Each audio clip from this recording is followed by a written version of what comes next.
Hi, greetings. It's me, Dr. Paul Gerhardt, and I wanted to make you a short video to welcome you to LDRD 642 Organizational Culture and Design.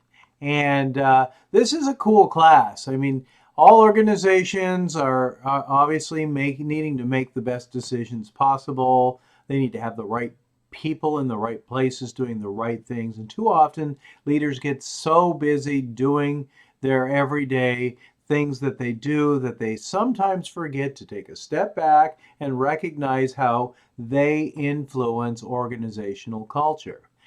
You're going to find that we're using some of the best materials available out there. This is a grad class that you could apply the concepts in every type of organization and hopefully help you build your career as you become an expert on leadership.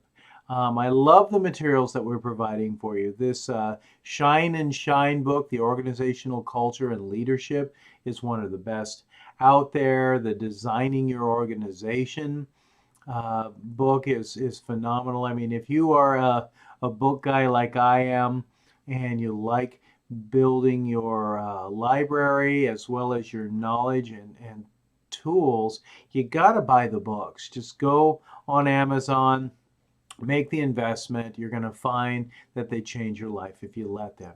Granted, I know that we're only using a chapter here and a chapter there to help you get these skills, but I encourage you to add the books to your library and make time to read them. The Bowman and Deal is one that continues to get republished over and over again. Reframing organizations. It's still one of the best books out there, if not the best books out there. So you've got a lot of really cool material to go through this quarter. You'll hear me emphasize about our writing standards all the time. We know that our reputation as an institution has to do with us having clear and high standards. Well, we know that your dissertation is going to be published, and your chair and committee and the dissertation manager and the director of the program and our dean, we all want you to be successful in meeting high standards and getting published and being recognized as one of the best of the best. So we're going to hold you to the standards. And so I've published a video, you may have seen it if you've taken other classes from me, on APA writing. I'm supposed to hold you accountable for those leadership qualities of scholarly writing. So do watch the video, do practice it, do know that I'm supposed to hold you accountable for those standards. So meet our writing standards. Become an expert by digging deeply into the literature. This is your opportunity to really see what the experts are saying.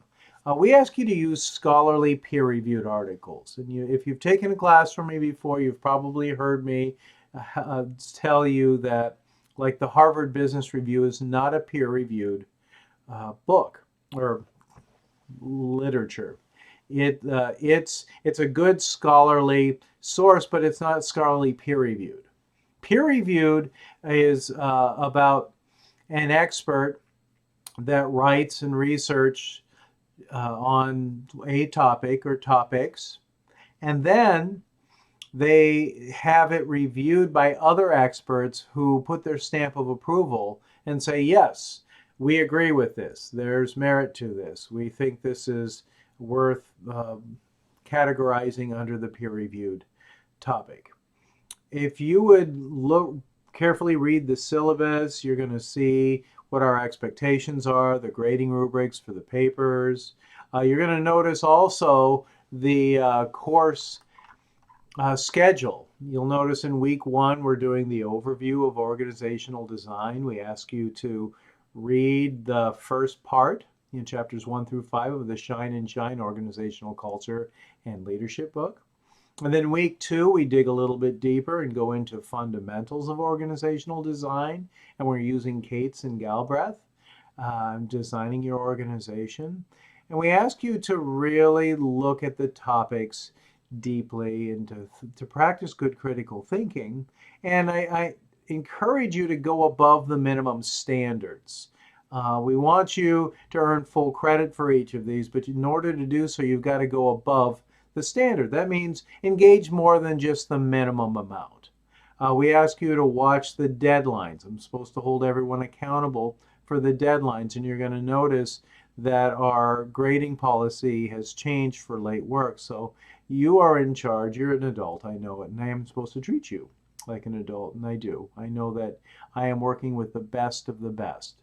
And so, as one of the best, I encourage you to read everything in the course information area to help you know what our standards are and help and then use those standards to exceed in your learning.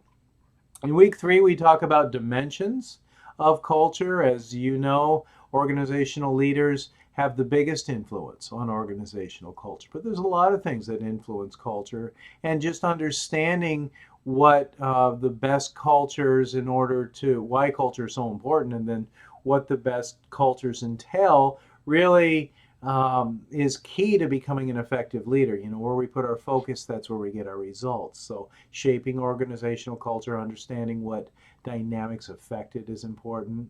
Organizing across borders. Again, we dig into the Cates and Galbraith text and going into chapter 3. In week 3, your organizational design and culture evaluation paper is there. So make that a meaningful assignment.